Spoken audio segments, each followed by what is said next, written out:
नमस्ते, आदाब, good evening, शुभ संध्या। आप सबको वापस आपका स्वागत है मेट्रो मनी पे। आप देख रहे हैं मेट्रो मुंबई, आपका सबसे लोकप्रिय हिंदी भाषी चैनल।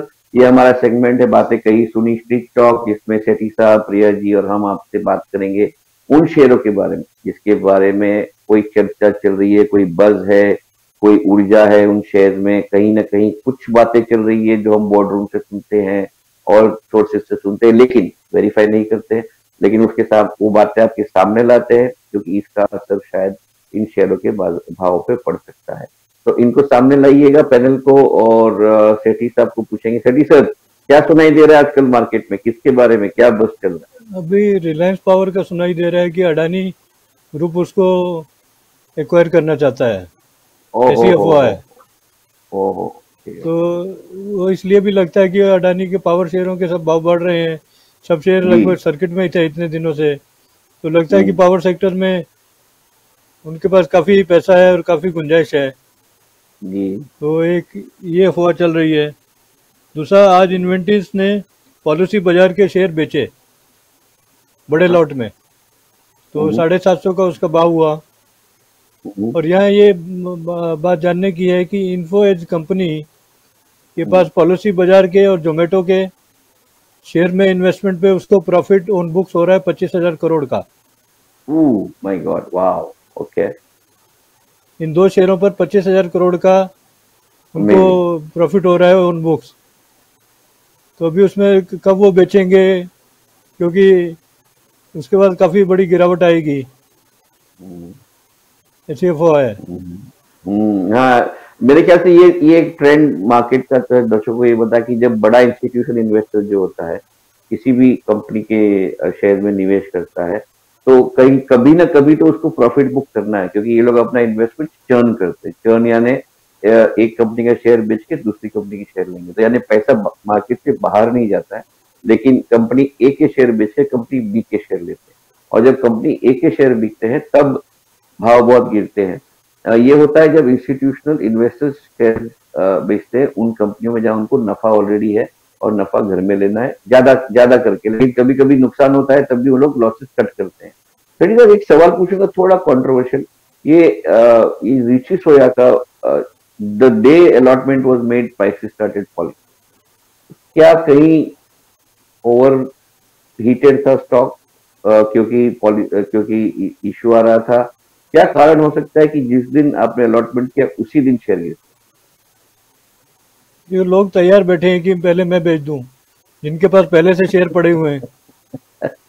क्योंकि जब भी परमिशन मिली है, जब भी सिग्नल जी, हरा होता है तो सबसे पहले लोग भागते हैं। जी, तो जी, ग्रीन जी, सिग्नल जी, मिला था। जी। इससे जो डरे हुए थे, जिनको कंपनी में विश्वास नहीं है, ये जो काफ़ी जी। टाइम से फंसे पड़े थे, बड़े वॉल्यूम में हम्म, पैसा खड़ा करना था, कैश करना जी, था, तो उनको मौका मिला। जी, जी। तो अभी जो आपने इन्फो एज की बात करी, जिसमें आपने बताया कि दो उन्होंने कुछ शेयर बेचे, पॉलिसी बाजार में बेचे, और ये जोमेटो में नहीं, बड़े बेचे नहीं इन्वेस्टर है, हैं। बेचे जी, नहीं है। जी। उनके पास हैं जिसका मार्केट बुक्स में वैल्यूएशन ओके, ओके। प्रॉफिट आ रहा है। अभी एक तर्क ये है कि वो सेबी उनको 1 साल तक रोक रहा है कि 1 साल तक वो नहीं बेच सकते। और वो कह रहे हैं कि जब प्रोस्पेक्टस फाइल किया था उसके हिसाब से 1 साल हो चुका है। तो अभी क्लियर गाइडलाइन नहीं है कि ओके। कभी वो बेचेंगे। और अच्छा। उस चक्कर में क्या है कि अभी देखिए, 4-5 दिन से शेयरों के भाव गिर रहे हैं, लेकिन इन्फो एज का भाव बढ़ रहा है। वो 4,000 आया था 1-1.5 महीने पहले, भी 4,000 से बढ़ के 4,800 हो गया है। क्योंकि 25,000 करोड़ बड़ी रकम है। 25 नहीं आएगा, 20,000 बहुत करोड़ बड़ी। आएगा। जी, जी, जी, जी, और इन दो जी, कंपनियों में नहीं, जी। उन्होंने और काफ़ी कंपनियों में इन्वेस्ट किया हुआ है।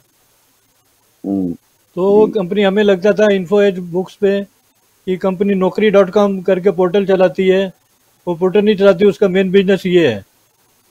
हम्म, हम्म, जी, तो अफवाह है, तो उसको काफ़ी फायदा होगा। और भी वो आइडेंटिफाई करने में काफ़ी तेज है, जी, जो जी, बिल्कुल, मैनेजमेंट है बिल्कुल, उसकी। बिल्कुल। जी, बिल्कुल, बिल्कुल दिख रहा है। जब इतने इतने जीतते हुए घोड़े के पीछे उन्होंने बेट लगाया था, वो भी सालों पहले, स्टार्टअप के समय। तो मेरे ख्याल से उनको जो दाद देनी चाहिए उनके निर्णय वाले को। जी, जी, जी, सर।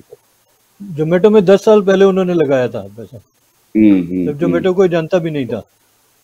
जी और जी जोमेटो की खास बिल्कुल बात क्या है कि जोमेटो अब दूसरी कंपनियों को प्रमोट कर रहा है। जी जोमेटो भी जी। वेंचर कैपिटलिस्ट हो गया है। पब्लिक इशू का पैसा है भाई साहब। जी बिल्कुल। नहीं, पैसा मिल रहा है उनको आज। पब्लिक जी प्राइवेट जी। सब लोग थाली में पैसा लेके सब बैठे हैं, लेते हैं। पैसा लो, कमाल करो, पैसा उठाओ और कमाल करो। जी चाहे जी घाटा जी उठाने का, जी विजिबिलिटी जी भी क्रिएट करो। जी जी जी। Hype, you create the hype, you create the visibility, you create the brand, and then you make money irrespective of your bottom line। आपको नफा होता है, नुकसान होता है, कोई देखता नहीं। ब्रांड क्रिएट होता है, जितना आगे की स्टोरी बनती है। जी जितना बड़ा लॉस उतना बड़ा हाथी। बिल्कुल सही बोला आपने। और कौन से शेयर है सेठी साहब, हम बता सकते हैं दर्शकों को क्या क्या नहीं, करना ये चाहिए? बहुत, कल भी 4-5 बताए थे, आज भी बहुत हो जाते हैं ये फिर। जी जी, थोड़ा थोड़ा, बिल्कुल बिल्कुल। बिल्कुल कहते हैं ना कि some things are good in small doses, like homoeopathy. जब हम होम्योपैथी की दवाई लेते हैं तो थोड़ा थोड़ा, दो छोटी छोटी गोलियां लेते हैं, लेकिन लंबे समय तक लेते हैं, और इससे हमारी तबीयत और सेहत लंबे समय तक ठीक हो जाती है। तो मेरे ख्याल से सेठी साहब आप होम्योपैथिक डॉक्टर है। थोड़ी थोड़ी आप मात्रा में थोड़ी थोड़ी दवाइयां देती है, लेकिन सेहत के लिए जरूर अच्छा है, जैसे हम देख रहे हैं 2-3 दिनों से। तो ऐसे ही आप होम्योपैथिक दवाई देते रहना हमारे दर्शकों को, हमें, और हम हमें इस बातें बताते रहिएगा। So let us have some closing comments first from Priyaji, then Satish from you, and then I will wind up today's this episode of Metro Money. Priyaji, closing comments from you on any subject, including the market, and then I will move to Satish.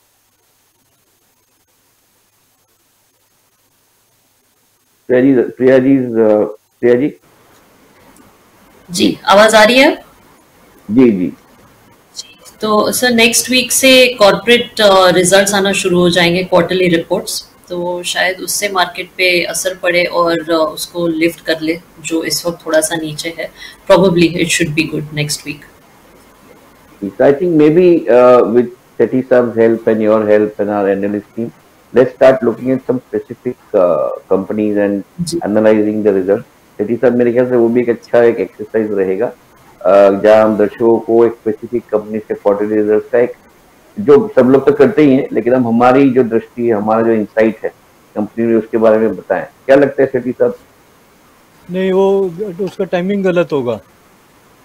जी क्योंकि क्या है, जब result आते हैं तो जिन्होंने पहले खरीद रखे हैं, इनसाइडर्स बेचने जी को आते हैं और नए नए लोग फंस जाते हैं। हमारे कहने पे वो ले लेंगे, हमारे कहने पे वो ले लेंगे, जी रिजल्ट बहुत अच्छे हैं, जी लेकिन जी जिसको पहले से जी मालूम था वो अपना माल बेच के जाएगा। जी उसके बाद जी देखिए। रिजल्ट तो अच्छे जी रहेंगे लेकिन भाव गिर जाएगा। जी जी जी जी। तो हम तो पे सेठी तोहमत साहब ने, आएगी। जी जी, सेठी साहब ने बहुत ही एक नुस्खा नुस्खा बताया मार्केट के बारे में, कि ये मार्केट जो है वो समाचार आने के बाद नहीं रिएक्ट करती, समाचार आने के पहले रिएक्ट करती, और ये एंटिसिपेट करती है कि क्या होने वाला है। कि ये पता है कि इस कंपनी का नफा क्या होगा, नुकसान क्या होगा, मार्केट बस से पता चलता है, रिपोर्ट से पता चलता है, एनालिस्ट से पता चलता है। यानी ये आप कभी ना समझे, दर्शकों के लिए बहुत बड़ा लेसन आज दिया है सतीश साहब ने, कभी ना समझे कि समाचार आने के बाद आपको शेयर देना या बेचना चाहिए। तब तक तो लोगों ने बाजी मार ली होती, आपको आगे रहना है मार्केट की। इसका मतलब ये हुआ, समाचार आने के पहले क्या समाचार आने वाले हैं, इसका अनुमान लगाना बहुत जरूरी है। सेठी साहब, मैंने सही बताया?